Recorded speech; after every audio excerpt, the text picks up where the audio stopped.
So today I'm going to begin my drawing in a landscape position with my paper horizontally. I'm going to draw on a marker, but I encourage you to draw using a pencil first and then outline and marker to add color. I'm starting by drawing the foreground and using a simple Y tree technique where I create the limbs of my tree using a Y, and then I'm going to add some branches on.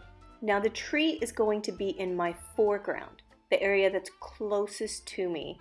The foreground is the area that's closest to you. In the foreground, objects have more detail and are bigger.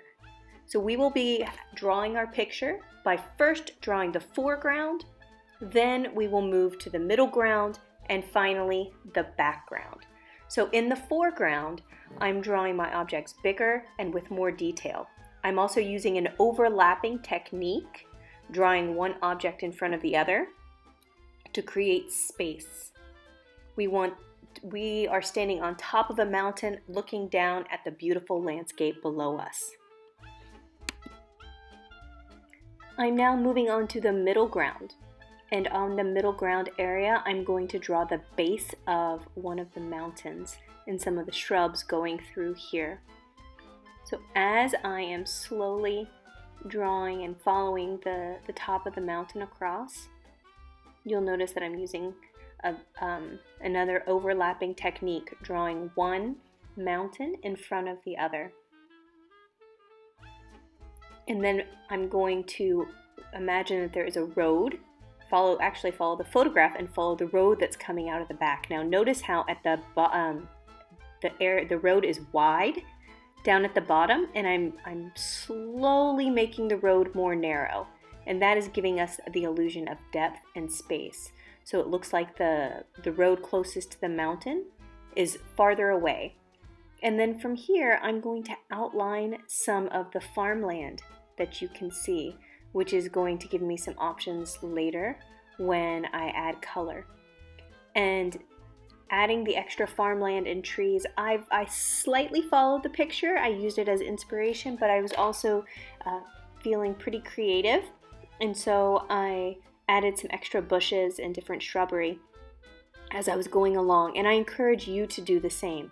You do not need to follow this photograph exactly. Try your best to be as creative as possible. Maybe you want to draw your own dream home down here at the bottom, or you want to draw your car driving on the road. Add in some extra cherry blossoms or some of the grandfather statues that we've been drawing. Maybe there are some bugs or birds or extra plants growing in this area that you want to add on to. Feel free to do that. I'm also adding different textures using polka dots and simple lines for grass.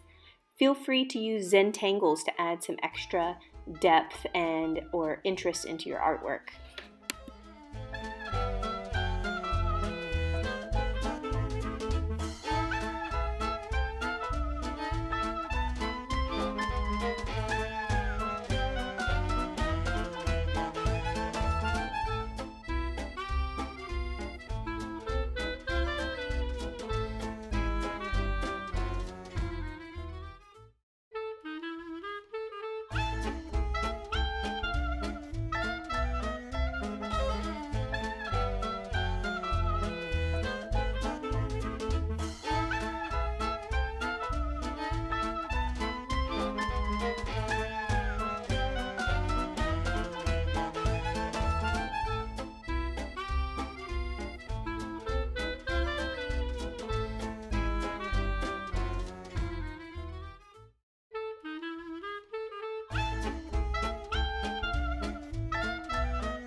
So now I'm still working on the middle ground area, and I'm creating one of my final mountains that is covered with plants. And you can see that I'm not adding much detail, but I'm making the shrubbery a little bit more using wavy lines, not as defined.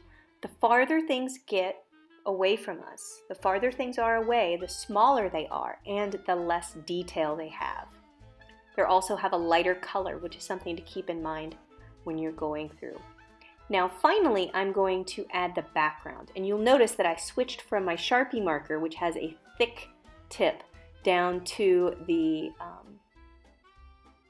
to the thinner marker, and I'm adding some extra houses in here, and like maybe a small village. And this would be a great area for maybe you to add your dream home. You can also add airplanes, you can change this background into a sea background. So feel free to move the earth and change the landscape within your own artwork.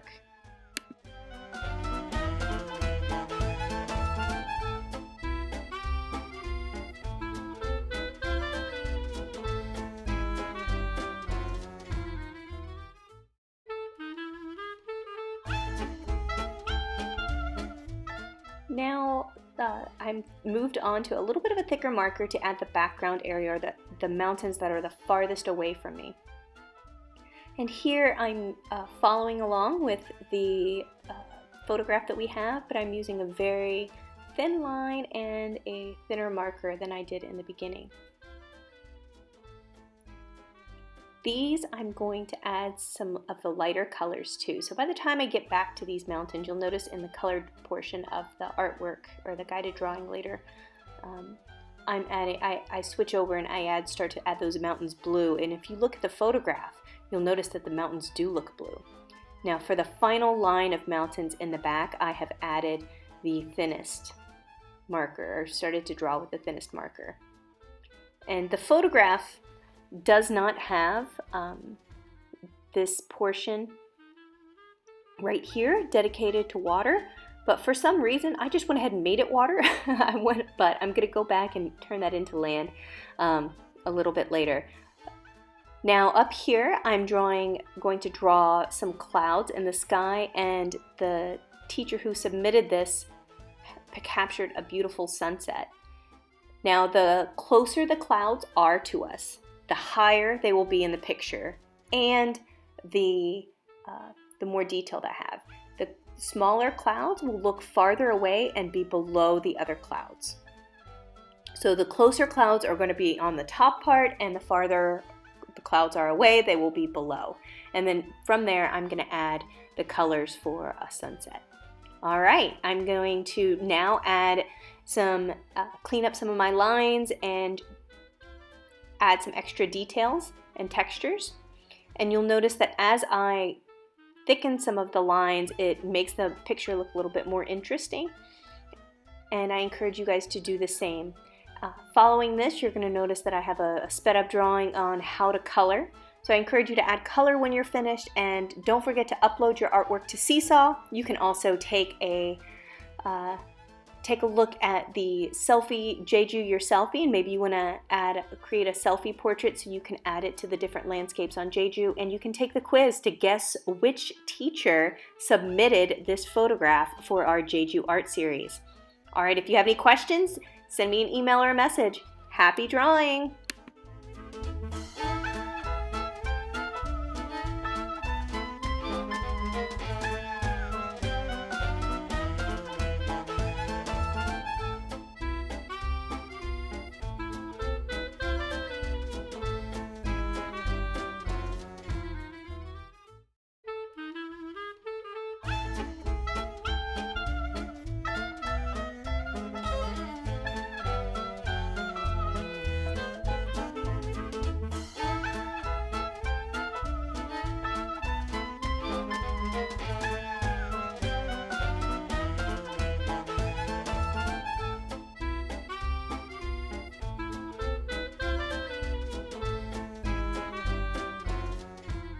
So you'll notice that I've sped up this drawing just so you can kind of see a time lapse of how I'm drawing. These crayons that I have, I got from Daiso, and I think I got a 24 pack for about 3,000 won, so they are very inexpensive. Now I'm using an overlapping technique, and I'm blending my colors by putting layers. So I color a little bit with one color, and then I move on to the next color, and then the next color, and then the next color. I start with the darkest colors first, and then I move on to the lightest color, coloring each area completely. Now I haven't focused on any of the shadows and the shading from the sunlight, but I've just focused on creating a bright, bold picture using a lot of really fun colors. I had a really great time coloring this picture, and I hope that you enjoy coloring yours.